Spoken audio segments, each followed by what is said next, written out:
दोस्तों साथियों हक़ मौजूद काल काविश में जामी चांडीअ जो मज़मून छपियो आहे जेको हिन महिल सोशल मीडिया जो सभ खां वॾो मौज़ू आहे। इन मज़मून जो पस मंज़र बुनियादी तौर ते आहे 25 अप्रैल साईं जीएमसे जी वरसी जे मुतालिक़ ट्विटर ते जेको ट्रेंड हलियो जंहिंमें 2 लख खां मथे माण्हुनि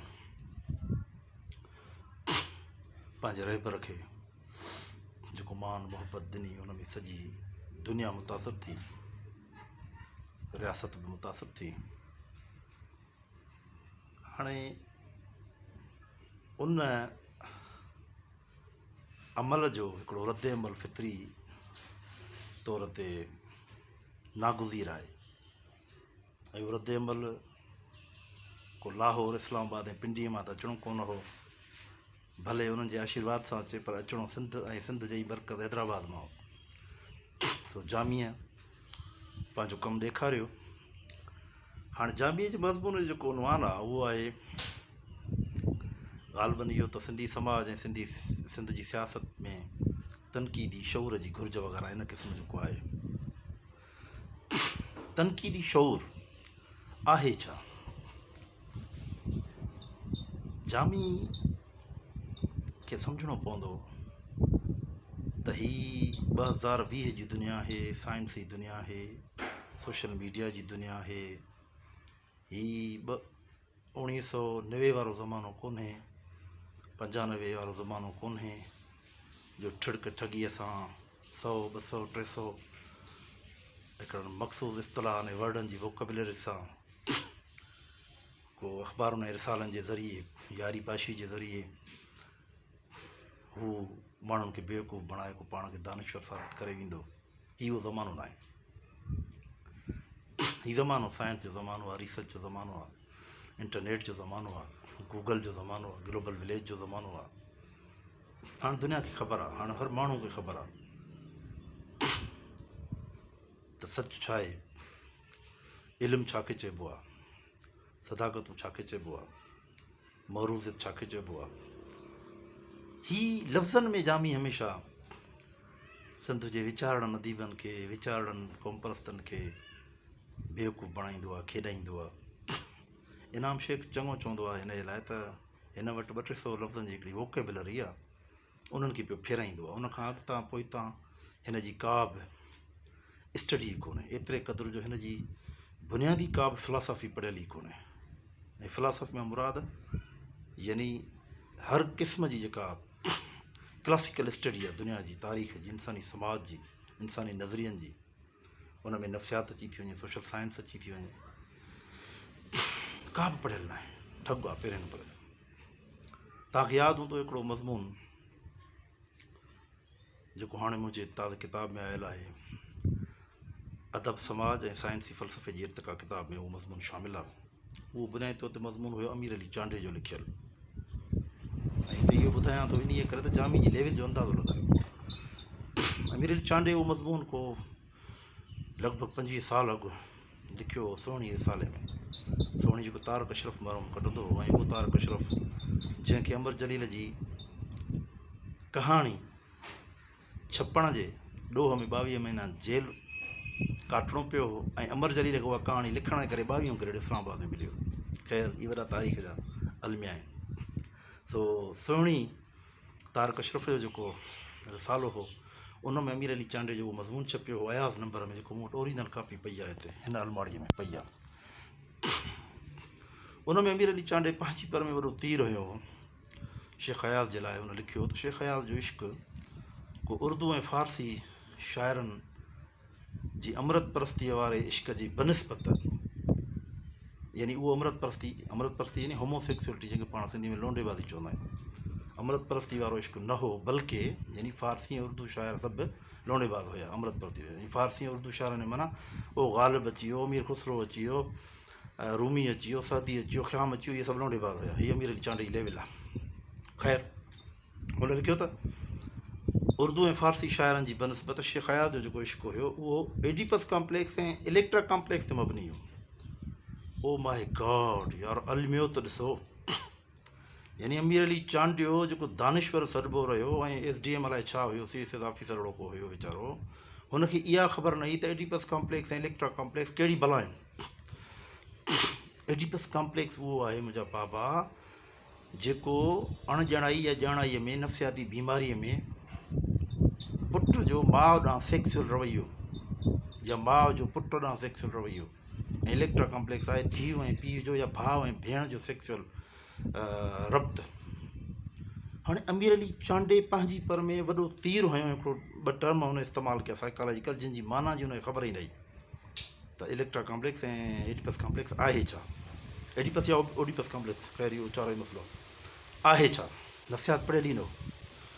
हलो वरी उनजो मज़मून उन खां बि को 20 साल पोइ जॾहिं या 15 साल पोइ जॾहिं जामीअ किताब छपायो, ये अंथाली जे नाले में जेके ही जामी सॼी उमिरि पली जा किताब अयाल जा ॿियनि जा या सिंधी तनक़ीद ते के सवें मज़मून लिखियल खणी मथां वरी हिकिड़ो 25, 30, 15, 10 पेजनि जो मुहावरो लिखी पाण खे दानिश्वर साबित कंदो रहियो आहे। हिन जी सॼी ज़िंदगी में का तहरीर तक़रीर पंहिंजी रही ई न आहे। अंग्रेज़ी, उर्दू ऐं सिंधी अॻु जे छपियल मवाद दानिश्वरनि, यानी पाकिस्तान में ज़ब्ते हसन ऐं जलालपुरी हुजनि, सिंध में पली जो वारिसर ऐं साईं जीम सैद या खाकी जो हुजनि, या हैदर अली लगारी ऐं मुश्तबा राशिदी ऐं साहब हुजनि, उन्हनि जो चोबो चरबो उहो ई अरकाए तरकाए उन्हीअ मां जेको आहे कमु कढंदो रहियो आहे। हिन जो पंहिंजो फ़िक्रु न आहे। सो उहो अमीर अली चांडी जो मज़मून हिन जॾहिं पंहिंजी किताब में छपायो त हिनखे बि इहा सुध न रही। हालांकि हिन जॾहिं छपायो त मुंहिंजे ख़्याल में इहो इंटरनेट जो ज़मानो हो। हीउ गूगल ते सर्च करे बाबा ओडिपस कॉम्प्लेक्स कहिड़ी भला आहे, इलेक्ट्रा कॉम्प्लेक्स कहिड़ी भला आहे, अमीर अली चांडे इहे इस्तिलाह छो इस्तेमालु कया, आया सही बि आहिनि या ग़लति आहिनि। सो जामी खे इहा ख़बर लही। मूं जॾहिं इहो मज़मून लिखी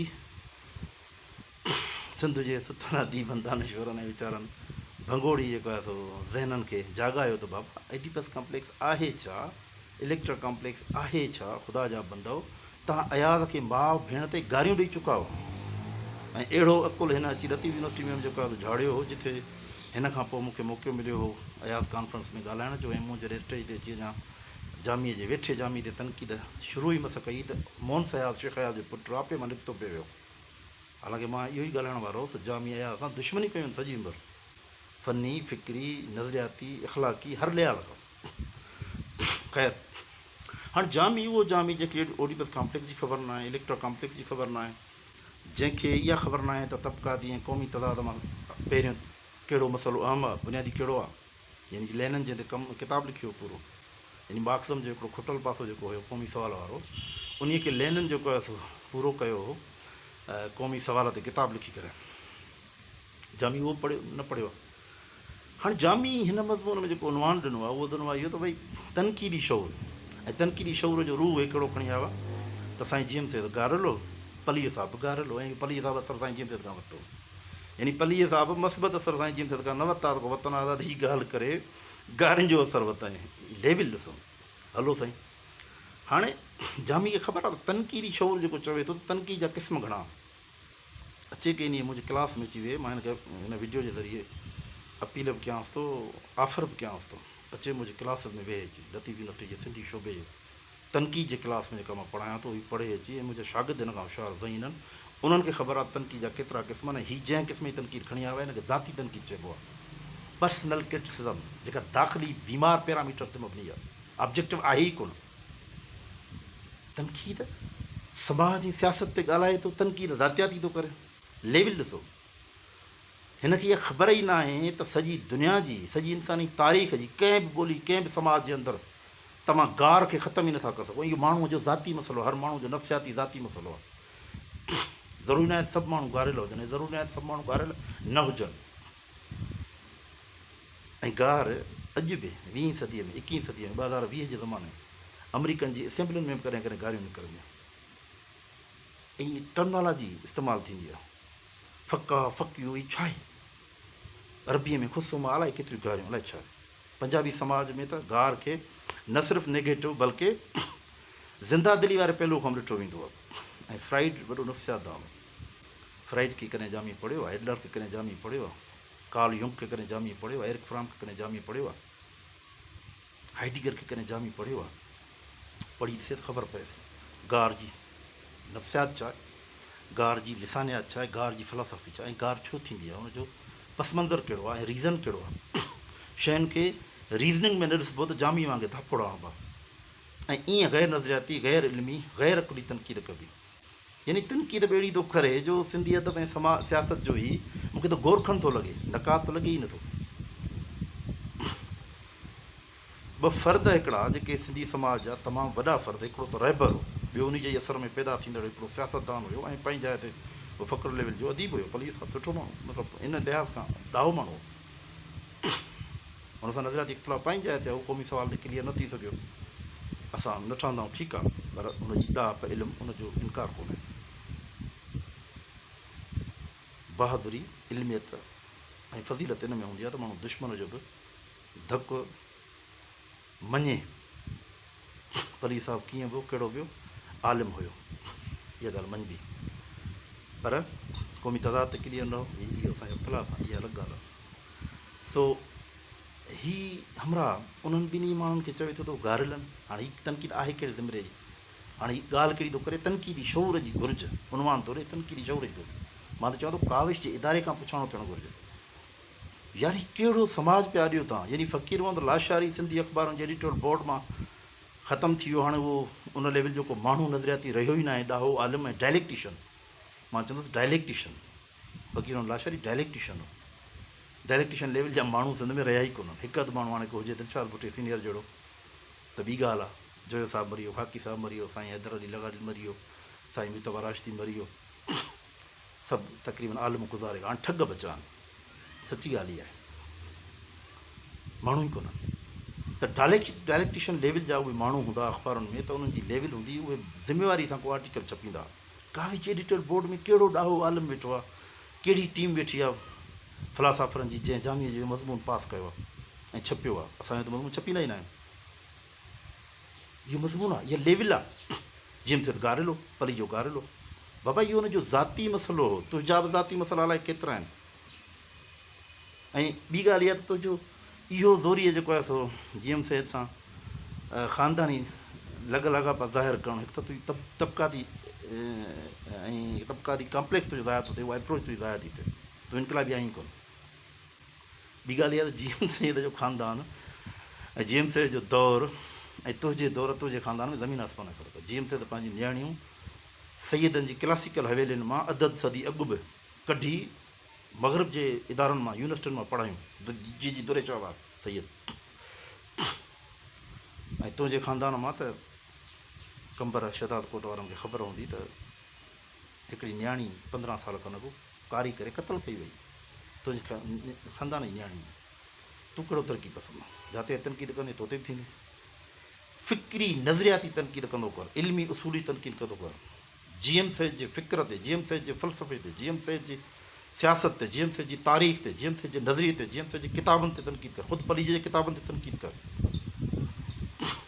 बाबा तूं आहीं छा, सॼी ज़िंदगी तुंहिंजी का तहरीर तक़ीर मूंखे मुतासिर न करे सघी, रुगो ठगी रुगो ठगी रुगो ठगी, तोखे का ख़बर ई कोन्हे, अणगणिया मज़मून मुंहिंजा फेसबुक ऐं मुंहिंजे किताबनि में पिया आहिनि, जेके मूं तुंहिंजी ॿारहणी अप्रोच ते, तुंहिंजी फ़िक्री मुग़ालतनि ते, बुनियादी मुग़ालतनि ते मूं लिखिया आहिनि, कॾहिं कॾहिं मूंखे ॾुखु थींदो, अॼु बि मूं हिकिड़ो मज़मून लिखियो हो जेको बदकिस्मती सां उहो हलियो वियो, गुम थी वियो, कीप माए नोट्स मां, तमामु वॾो 2-2.5 कलाक जी महिनत सां लिखियलु हो, वॾो फ़िक्री मज़मून हो, नफ़्सियाती फ़िलासफ़िकली हली वियो, ठीकु आहे, पोइ मूं सोचियो त भला अॼु वीडियो थो रखां, पहिरियों दफ़ो मां न आहियां रखंदो वीडियो, ॾुखु पहुतो, जामी माण्हू जी उमिरि कुझु बि न आहे, माण्हू थी पंहिंजे वतन सां पंहिंजे माण्हुनि सां कमिटेड थी, सच सां कमिटेड थी, फ़लसफ़े खे ॿीहर पढ़, तारीख़ खे ॿीहर पढ़, एंथ्रोपोलॉजी खे ॿीहर पढ़, हीअ दुश्मन जी दलाली बंदि कर, मरी वियल माण्हुनि ते तनक़ीद, उहे बि एॾा वॾा माण्हू जिन ताईं पहुचण लाइ तोखे 7 जनम खपनि, तो 7 जनमनि खां पोइ पली जो बि न थी सघंदे, 70 जनमनि खां पोइ जीएम सैद बि न थी सघंदे,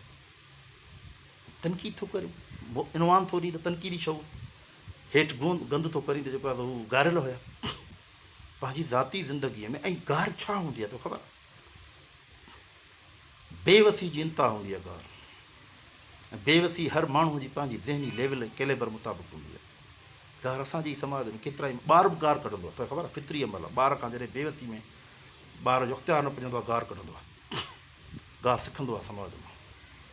पोड़ा बि कढंदा आहिनि ऐं अक्सर बखील पोड़ा थींदा आहिनि, छो त मौत वेझो हूंदो आहे। जबरु जेको ज़िंदगीअ जो मौत जो जबरु आहे, जिबलतुनि जो जबरु आहे, इंसान जी बेवसी आहे, फितरत जे अॻियां इंसान जेको मजबूर आहे, उहो इंसान जे शऊर खे धोॾे लोॾे थो विझे। ऐं जेको जेॾो वॾो माण्हू आहे उनजा एॾा वॾा ख़्वाब आहिनि, ओॾी वॾी प्लानिंग आहे ऐं ओॾो वॾो दर्दु आहे ऐं ओॾी वॾी अदम जेका तकमील आहे पंहिंजे ख़्वाबनि जी, पंहिंजी आइडियोलॉजी जी ऐं ज़िंदगी जी बेसबातीअ जे करे जेका ओॾी वॾी रिस्क ते ऐं अनसर्टनिटी प्रिंसिपल जी तहवीलियत जे करे जेतिरी रिस्क में आहे, ओतिरो वॾो दर्दु आहे, ओतिरी वॾी तकलीफ़ आहे। हैदराबाद में उस्ताद फ़तेह अली ख़ान क्लासिकल रागी वॾो वेठो आहे, 1000 गारियूं कढंदो आहे, उन ते मज़मून लिख छो कढंदो आहे, उनजो दर्दु उन खां पुछ न वञे। असांजे ॻोठ में का को मोमिन आयो हूंदो, उहो 1000 गारियूं कढंदो, उनजे दर्द खे कंहिं ॾींहुं ताईं सम्झो आहे त उनजो दर्दु छा हो। सो गार कढण जे पोयां वॾो दर्दु हूंदो आहे। ऐं गार हिकिड़ी गार इहा हूंदी आहे दर्द वारी, ॿी गार हूंदी आहे ज़िंदा दिलीअ वारी। मशरक़ी समाजनि जे अंदरि गार यारी बाशी दोस्ती में बि कढी वेंदी आहे, तुंहिंजे अॿे ॾाॾे बि कढी वेंदी, मुंहिंजे अॿे ॾाॾे बि कढी वेंदी, ॿिन्ही क़िस्म जी, कावड़ वारी ऐं ख़ुशीअ वारी। इहो ज़ाती अमल आहे बाबा, चङो आहे बुरो आहे, ज़ाती अमल आहे। उनखे तूं काविश जे पेज ते, उहो बि सिंध जे रहबर सां ऐं हिकिड़े वॾे ॿिए मुफ़क्कर सां, ॿई वॾा माण्हू तारीख़ जा, तुंहिंजो त नालो ई उन्हनि जे करे आहे। तुंहिंजो पंहिंजी लिखणी कहिड़ी आहे, सभु तुंहिंजी लिखणी पलीअ साहिब जूं एंथोलॉजी अलाए छा छा नाला ॾेई, ऐं जेको उन्हनि जा सभु लिखियल जेको आहे कमु सथे मथां 15-20 पेज जो पंहिंजो लिखी करे तासुर उनखे पंहिंजे नाले सां तूं छपाईंदा, तुंहिंजो कमु कहिड़ो आहे? मां तोखे चैलेंज थो कयां न, तूं लतीफ़ ते मुंहिंजे किताब जहिड़ो शाह लतीफ़ सोशल साइंस जहिड़ो किताबु लिखी ॾेखार, लतीफ़ियात ते, जदीद सिंधी शाइरी ते को फिलासफ़िकल अभ्यास खणी आहे, सॼी सिंधी अदब जो को फिलासफ़िकल अभ्यास खणी आहे,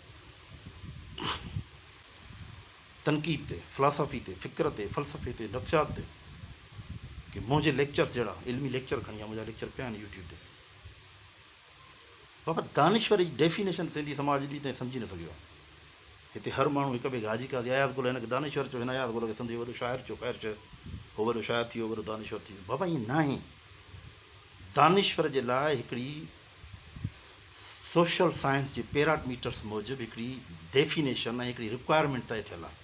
उहा कहिड़ी, हाणे अॼु आउं तव्हांखे ॿुधायां थो। उहा इहा आहे त समाजी शऊर जूं 7 शिकिलियूं हूंदियूं आहिनि, उन 7 शिकिलियुनि ते जंहिं माण्हू खे दस्तरस हुजे उहो दानिश्वर आहे।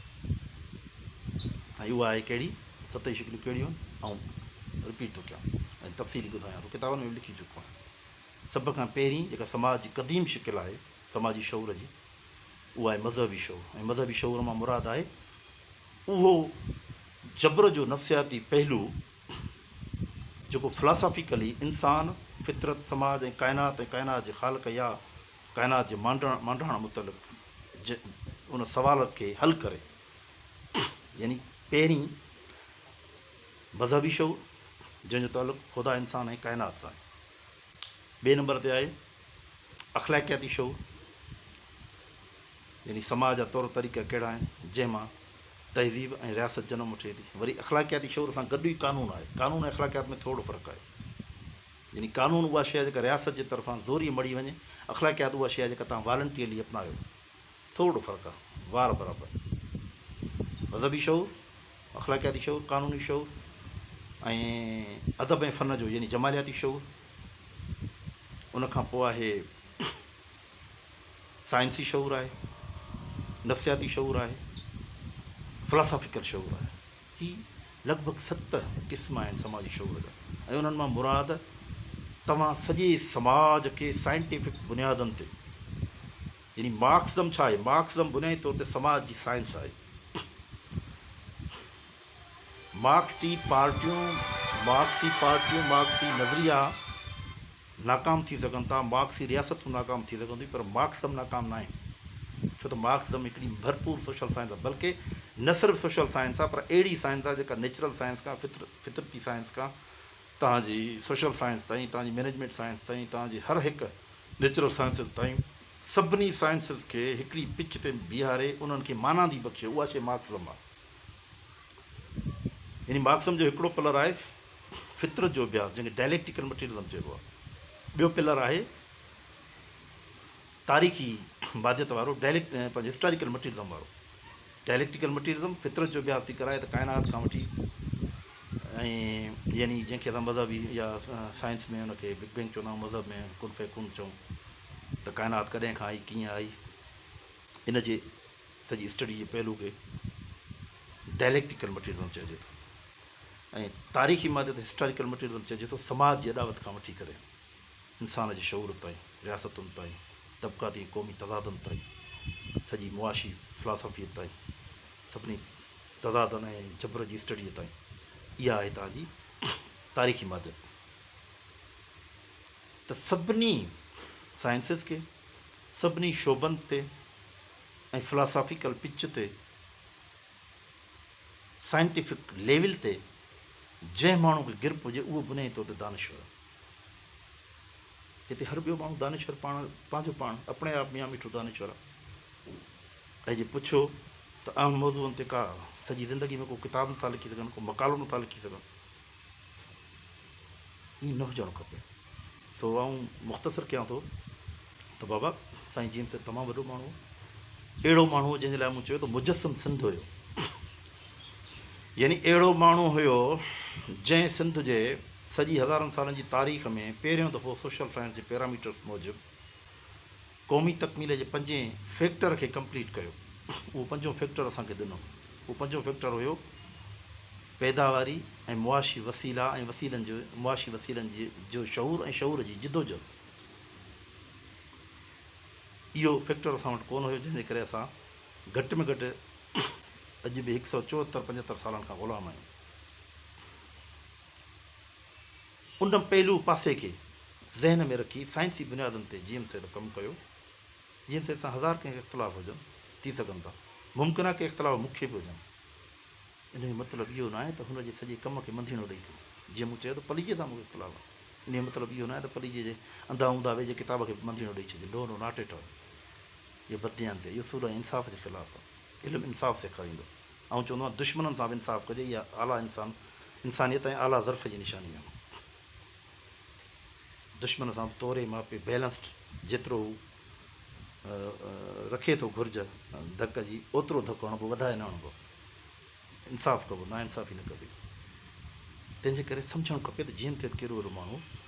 जीएम सैद 100 जे लॻभॻि किताब ॾिना। सॼी सिंध जी यानी सिंध जी तारीख़ जे उलझल सुट खे सुलझाइण वारो शख़्स हो जीएम सैद। क़ौमी हीरनि खे खणी आयो, हिकु हिकु शइ समेटे ठाहे, ऐं उन 16 सालनि जी उमिरि में जंहिं सालनि में सिंध जो ज़मीनदार को सौजरे वारो माण्हू बि शराब ऐं छोकिरनि मां निकिरी न सघंदो आहे, जीएम सैद उन ज़माने खां वठी सिंध जो सरमस्त आशिक़ बणियो, घुमंदो वरितो, आशिक़ बणिजी जेको आहे हुन ज़िंदगी गुज़ारी ऐं कंहिं ग़लति कमनि में न पियो, पर हुन वतन जी क़ौम जी ॻाल्हि कई। ऐं उन ज़माने में जेकॾहिं हुन पाकिस्तान जी ॻाल्हि बि कई न त गुनाह कोन कयो। दस्तगीर भट्टी साहिबु कावड़बो आहे न, मां हुनखे चवंदो आहियां बाबा उन ज़माने में गॾियल का मुस्लमाननि जी जंहिंखे चइजे त का हिकिड़े क़िस्म जी रियासत या पंहिंजो यूनाइटेड स्टेट्स ठाहिणु को गुनाह त कोन। अॼु बि हलनि थियूं यूनाइटेड स्टेट्स, अमेरिका में हले थी, ॿिए हंधि हले थी, मगरब में हलनि थियूं, अरबन वटि आहे। UAE छा आहे? हे त यानी हिकिड़े ख़ासि सूबे ज़्यादतियूं कयूं, जंहिंजे करे कल्ह बंगाल अलॻि थी वियो, अॼु भले थी तहरीकूं ॿियो टियों घणो कुझु आहे। पर जे सही हलनि हा त जीएम सैद जी नियत बदनियती त मुबनी त कोन हुई न, बदनियती ते मुबनी कोन हुई, नेक नियती ते मुबनी हुई। ऐं उनखां पोइ बि जीएम सैद नेक नियत रहियो आहे। ऐं सॼी ज़िंदगी में पहिरियों दफ़ो इंसानी तारीख़ में इहा ॻाल्हि जामी मञे थो, जंहिं पंहिंजे लाइ सचु लिखियो। सॼी इंसानी तारीख़ जो सभ खां वॾो जेल जीएम सैद काटियो। उन माण्हू जे लाइ हिकिड़ो अहिड़ो माण्हू जामी जहिड़ो जेको ज़िंदगी में हिकिड़ो दफ़ो जेल न वियो आहे, जंहिं ज़िंदगी में कॾहिं का तहरीक न हलाई आहे, ऐं हिन जो सॼो को कमु ई न रहियो आहे। NGOs कहिड़ी NGOs केतिरा तोखे फंड थी ॾे, उनजो कॾहिं हिसाबु कंहिंखे ॾिनो अथई? तुंहिंजो सोर्स ऑफ इनकम कहिड़ो आहे? कहिड़े घराणे मां तूं कंबर मां अची हैदराबाद में रहियो हैं, पलीअ साहिबु तोखे शेल्टर ॾिनो, किथां मानी हासिलु कई, सॼी ज़िंदगी में तूं सरकारी नौकिरी न कई आहे, तोखे अबाणी का ज़मीन जो टुकड़ो कोन हो, कीअं तूं हलियो आहे? इकानमी कहिड़ी आहे तुंहिंजी? ॿिए तफ़सील मां तफ़सील वटि मां तोखे ॾियां, जोकी घर किथां आयो आहे, गाॾी किथां आई आहे, पघार जो छा सॼो तफ़सील आहे तोखे ॿुधायां मां। हिकिड़ो रुपयो बि वधीक मुंहिंजी आमदनी खां अची वञे त मां मुलज़िम, मुंहिंजो ग़रीब आहे, तव्हांजा हथ तूं ॾेई सघंदे हिसाबु किताबु? ऐं जिदोजहद कहिड़ी कई आहे तूं? इल्मु कहिड़ो पेटियो थी? लतीफ़े ते किताबु कोन्हे तुंहिंजो? लतीफ़ अवार्ड भले वरितो पीपत पाड़ी खुशामद करे, पर लतीफ़े ते किताब बि त लिखो न, ज़र्फ़ जी ॻाल्हि आहे। तूं लतीफ़ अवार्ड वठी चुको आहे, लतीफ़ियात ते किताब बि सुठो लिखो, ऐं अहिड़ो सुठो चैलेंज थो कयां त जेको शाह लतीफ़ सोशल साइंस खां मथां ई लेवल जो हुजे फिलोसॉफी करे। ऐं मां न सिंध जा ॾाहा चवनि ऑब्जेक्टिवली त उहो वाक़ई तुंहिंजो किताबु साजिद सुमरे किताब खां मथे आहे। टाड़ियूं डिशूं हैदराबाद में चइनि अदीबनि खे, चइनि सहाफ़ियुनि खे, चइनि अख़बार जी जेका जुगाड़ी एडिटरनि खे भई मानी सुठी खाराए, कालम छपराइण खां पोइ तूं दानश्वर कोन थींदे, ॾाहो थी, वॾो माण्हू थी, सचो माण्हू थी, पंहिंजे वतन सां बि, पंहिंजे माण्हुनि सां बि। माण्हू हिकु ॾींहुं मरी वेंदो, दुश्मन जूं दलालियूं न कर जामी। हिन महिल बि उमिरि अथई, इल्मु पढ़, नए सर शुरूआति कर। फिलासफ़ी में चइबो आहे तफ़हीम, इहा सारी इहे पंहिंजो ग़लतफ़हमी बि तफ़हीम जो हिसो आहे, पर हुजे नियत सां। ग़लतफ़हमी बि तफ़हीम जे सफ़र जो ई हिकिड़ो हिसो आहे, पर हुजे नेक नियती सां, बदनीयती सां न। तूं रहिजी वियो आहीं, तुंहिंजा फ़िक्री मुग़ालता, तुंहिंजा बुनियादी तस्वुरात क्लियर न आहिनि, न फिलोसॉफिकली, न साइकोलॉजिकली, न हिस्टोरिकली, कंहिं बि लिहाज़ खां, न सियासी, न अदबी। एंथ्रोपोलॉजी तुंहिंजी पढ़ियल न आहे, आर्कियोलॉजी तुंहिंजी पढ़ियल न आहे, अफ़सोस थींदो आहे। सोशोलॉजी ठुप तुंहिंजी पढ़ियल न आहे, जुगाड़ धुका हणंदो आहे। मुंहिंजा अलाए केतिरा अणगणिया मज़मून पिया आहिनि, तूं वञी पढ़ पाण, हुनजो को जवाबु ॾे। एडिपस कॉम्प्लेक्स ऐं इलेक्ट्रा कॉम्प्लेक्स जो ख़बर न आहे, तूं GMC ऐं पली जी त तूं लिखी थो गारियल हुया। बाबा गार माण्हू जो ज़ाती मामिलो आहे, हीअ का तनक़ीद आहे तुंहिंजी, तनक़ीदी शौर जूं ॻाल्हियूं, उनवान तनक़ीदी शौर, अंदरि छा लिखियो अथई, ऐं ज़ाती तालुकात ॼाणण जी ज़रूरत कहिड़ी आहे? तुंहिंजो ख़ानदान केतिरो वॾो न हुयो, इन सां तूं वॾो थींदे छा? लेवल सिखो बाबा, लेवल सिखो। सो साईं GMC वॾो माण्हू, सिंधियत बि बोर्ड खां वठी करे सिंध जा सभु इदारा उन ठाहिया। डॉक्टर बलोच जहिड़े माण्हू खे लुग़त ऐं लोक अदब ते उन जेको आहे सो कमु करण जे लाइ उत्साह हुयो। सिंध जे सभिनी अदीबनि दानिश्वरनि खे उन उत्साह हुयो। शेख हयाज़ खां वठी, यारीसर खां वठी, पलीजे खां वठी, तनवीर खां वठी मूं ताईं सिंध जो सॼो शौर, सिंध जा सभु अदीब, सभु दानिश्वर, मोहम्मद इब्राहिम जोयो, ख़ाकी जोयो, मोहम्मद मुजतबा राशिदी, एॾा वॾा मुफ़क्किर माण्हू, सभु GMC जी पैदावार आहिनि बाबा। GMC तारीख़ हो, GMC शख़्स किथे हो, एॾो वॾो माण्हू, वॾो किरदारु, सिर्फ़ु रियासत खे ख़ुशि करण लाइ, सिर्फ़ु 4 पैसा, 4 प्रोजेक्ट NGOs जा पास कराइण लाइ, 4 टूअर केतिरा हणंदे, काॾे कंदे पैसा? तारीख़ सां बि, क़ौम सां बि, वतन सां बि, सच सां बि, सुकराती, मंसूरी ऐं सरमदी फ़लसफ़े खे सम्झ, बिलाली फ़लसफ़े खे सम्झ, वॾो माण्हू थी यार, ख़ुदा खे मञ। तो दोस्तो मुंहिंजे ख़्याल में काफ़ी आहे। मां ॾिसां थो टाइम 27-28 मिंट थिया आहिनि, ॿुधण वारा बोर न थियनि। ॻाल्हाइण खां मां सॼी राति ॻाल्हायां, सॼो ॾींहुं ॻाल्हायां, सो इहो काफ़ी आहे। हक़ मौजू GS।